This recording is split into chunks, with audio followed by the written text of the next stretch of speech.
खरं तर आता कर्जमुक्तीचा हा प्रवास एकंदरीत जो आम्ही वर्षभर चालवला आणि या सगळ्या याच्यामध्ये 29-30 ला कदाचित होणारी कर्जमाफी आपण आज खेचून आणली.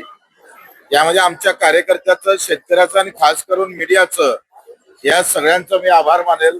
आमचे राजूजी शेट्टी असेल, वामनराव चटप असेल किंवा महादेवराव जानकर, नवलेजी असेल, याच्यासह जे प्रहारच्या कार्यकर्त्यांना जे मेहनत घेतली आणि सातत्यानं 1 वर्ष असं नाहीये का एका ठिकाणी आंदोलन केलं, 2 दिवस आंदोलन केलं, आम्ही संपवलं असं नाही. आम्ही वर्षभर हे आंदोलन चालू ठेवलं. 350 सभा, किमान 500-600 किलोमीटरचा पैदल प्रवास, एकूण 10 ते 11 दिवसाचं अन्नत्याग आंदोलन आणि त्यानंतर नागपूरचा चक्का जाम. या खऱ्या अर्थानं या टर्निंग पॉइंट ठरला. नागपूर जाम केला आणि सरकारचं तोंड उघडायला सुरुवात झाली.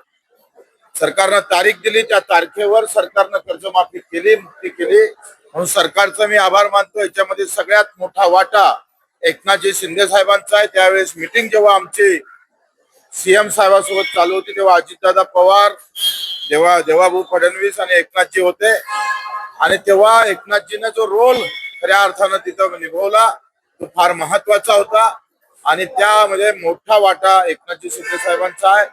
आता तर मी देवाभाऊला पण त्यांचे आभार व्यक्त करेल. आता जुन्या कर्जदार जरी माफ झालं तरी नवीन जर कर्जदार असेल तर त्याला माफी मिळणार आहे. प्रोत्साहन निधीमध्ये काही अटी कमी झाल्या आहे. तरी सुद्धा मला असं वाटतं आता कर्जमुक्तीपेक्षा हमी भावाच्या लढाईला आम्ही सुरुवात करणार आहोत. कारण आखरी कर्जमाफीमध्ये डोक्यावरचा बोजा कमी होते, पैसे खिशात काही येत नाही आणि खिशातले येणारे पैसे सरकार कुठं थांबवते का याच्यावर आम्ही पूर्ण नजर ठेवणार आहोत.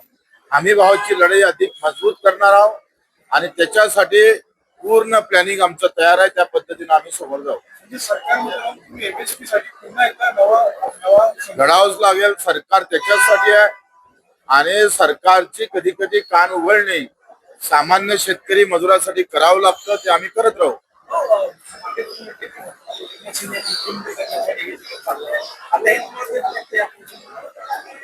नाही, मला असं वाटतं का आता कोणासाठी मुख्यमंत्री होण्यासाठी चाललंय हे महत्वाचा विषय नाही आहे. पहिले एकनाथजी ज्या भूमिकेनं समोर जात आहे तो विषय आमच्यासाठी महत्वाचा आहे आणि एक दिवस पुन्हा एकनाथजी शिंदे साहेबांचा आल्याशिवाय राहणार नाही जाऊन सांग.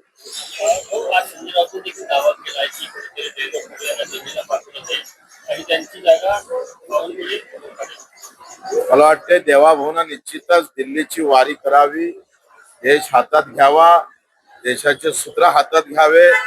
कारण आता दिल्लीला त्यांचं अधिक महत्व जास्त आहे आणि त्या ठिकाणी निश्चितच मला वाटते शिंदे साहेबांनी इकडे महाराष्ट्रात एंट्री करावी आणि मग आम्ही पाहतोय देशात देवेंद्र भाऊ आणि महाराष्ट्रात एकनाथजी असा एक प्रवास सुरू झाला पाहिजे अशी अपेक्षा आहे.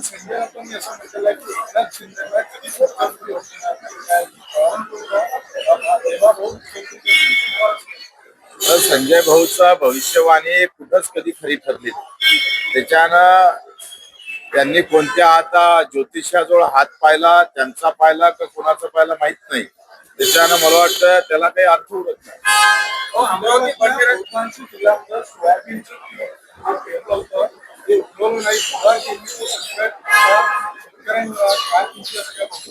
मला वाटतं जन्मठेप केल्या पाहिजे या कंपनीतल्या लोकांना.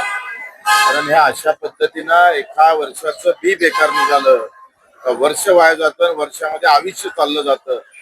हुतुतुवाला असेल हे जे काही बियाणे आहे यांनी निश्चितच आम्ही पण सभागृहात मुद्दा मांडला होता आणि याच्यावर कठोर कारवाई करण्यासाठी खरं तर समोर गेलो. अमरावती बंडीरा उड्डाण पुलाचं उद्या लोकार्पण होते, सेवा कार्य होते. राणा कुटुंबांनी निवडणूक पत्रिका छापली, त्यामध्ये ते आमदार आणि खासदारांचं नाव त्यांनी पकडलंय. आता पत्रिकेवरचं नाव कोण टाकलं, काय टाकलं, एवढ्या चिल्लर गोष्टीत आपण जाण्यात काही अर्थ नाही. पूल होणं महत्वाचं आहे.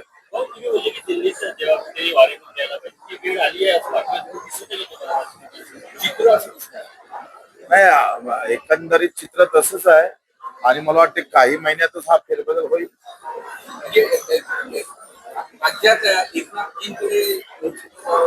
बिलकुल मला वाटते तेच उचित राहील. आणि ज्या एकनाथजी शिंदे साहेबांमुळे भाजपचं सरकार आलं तो खऱ्या अर्थानं परोपकारी भावना भाजपनं ठेवली पाहिजे अशी अपेक्षा आहे.